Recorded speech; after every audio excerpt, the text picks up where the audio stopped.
and also USCIS, and David had some important information to give it to us from that meeting. David?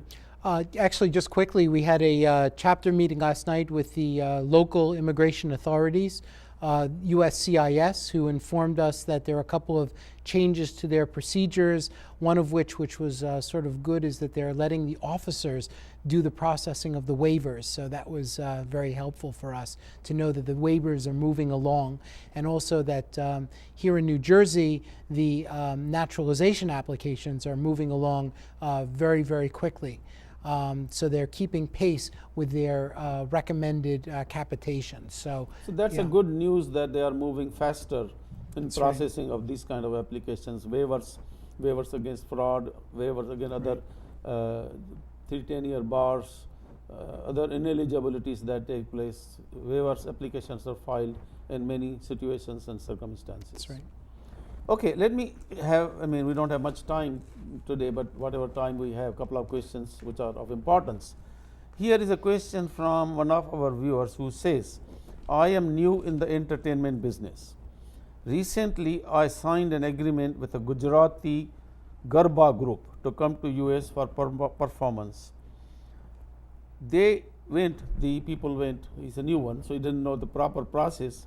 The group people went and apply for a visitor visa to come to US to do the performance, and obviously the consul denied because they can't come on a visitor visa, and they were told that they had to file a petition for a P3 visa in the US. So he says, I don't know anything about that. The first time I come to know that I couldn't come in the consulate and straight away apply for the visa. So he says, what is the requirement? How long is it going to take? Is that problem? Can that be done? And let me give you some background on the P3 visas. O1, O2 visas are for shooting of film, movies, television, commercials, or anything. These kind of cases have to start the work here first.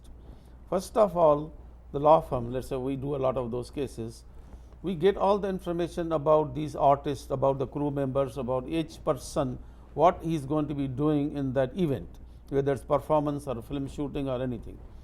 Based upon that, we prepare a whole petition explaining the O1 has to be like Shah Rukh Khan, Salman Khan, or maybe that kind of, I'm talking about the film industry, O's and P's, and because O1s also are available in some other situations that you can talk about.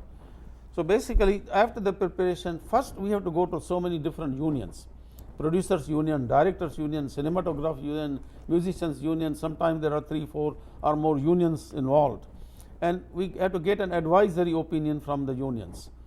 And in the advisory opinions, they do see whether this person is essential in the O1 or O2 especially, that the person has to be important, essential in the success of the project. P3, they want to see whether they are culturally unique. So all these factors then have to be explained properly, and once the advisory opinions are sought, all of them, the petition can be filed with the Immigration Service. People don't have much time, so they file in premium processing by paying $1,250 extra to do that. And when the petition is approved, then the whole group in India, for example, have to go pay the fees in the bank, go on the line to complete the forms, go to the consulates to get the code, and then get the interview date from the consulate. But still the question is, will everybody get the visa? I would say not necessarily. Most of the bigger groups, especially in the film industry, the big production groups, whether Yashraj Ji or Karan Johar or Dharma Ji, we do all those cases, generally is not a problem. But I have seen the drama groups or the small groups from Punjab or Gujarat, sometimes people squeeze them in people that are really not artists. So the consul does a thorough interview, and the consul, if he finds that the group is trying to smuggle any one person there, the whole group is denied and also charged with smuggling. So this is the way that it goes on the film industry, on the television, on the commercials related to that. People have to follow the proper step 1, step 2, step 3. Absolutely. And ultimately be here in time. There's always an issue. They're always in a rush. They start late and they are always in a rush. With that, I want to go back to you. The O1 visas, it's not just for the film industry people, or the O1 visas can be for in other fields of science athletics, and other. Well, Michael, we use the O1, actually the O1B classification quite frequently for individuals who are distinguished in their field, soap opera stars, people who are artists. We've done many individuals who are handbag designers. We've done individuals who are documentarians. We've done individuals who are culinary artists. So actually the O1B classification has a carve out for individuals who are pursuing some type of an artistic area. So for example, even graphic designers. If you're a graphic designer and you have a good portfolio, one I was that going to say the good portfolio is not just any very graphic important to designer. have a good portfolio. They have yeah. achieved something. Distinction. Distinction. They have to achieve distinction. It's very important, Right. because Yeah. they might have got some awards, they might get some citations, they That's may be right. well known.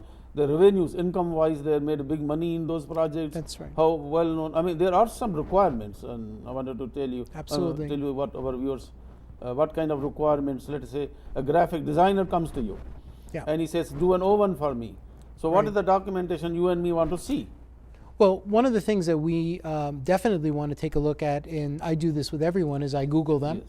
And I check to see what's So on do the I. internet. And Google yeah, the first thing, Yeah, yeah. what's on the internet? What does this person do? Usually, they have a nice website. On that website, they will set forth their work. The individual maybe has a track record, and how are they recognized by their peers? So these are all things that will help us understand whether or not they're considered to be distinguished in their field of expertise. So we are running out of time, but the last word to our viewers is, these kind of cases also require a lot of experience and knowledge. So if you are dealing with the P visas for the performers, O1, O2 for the film industry people, or as O1Bs for O1Bs, artists. they're artists, go to someone who has got a lot of experience, who's creative, who can present your documentation and the information to the immigration service to convince them that you are eligible, and that is very, very important. With that, we thank you very much for watching the program. Keep watching every Saturday 1 p.m. on TV Asia. And David, thank you very much for coming on the Thank you for having me, Michael. Thank you.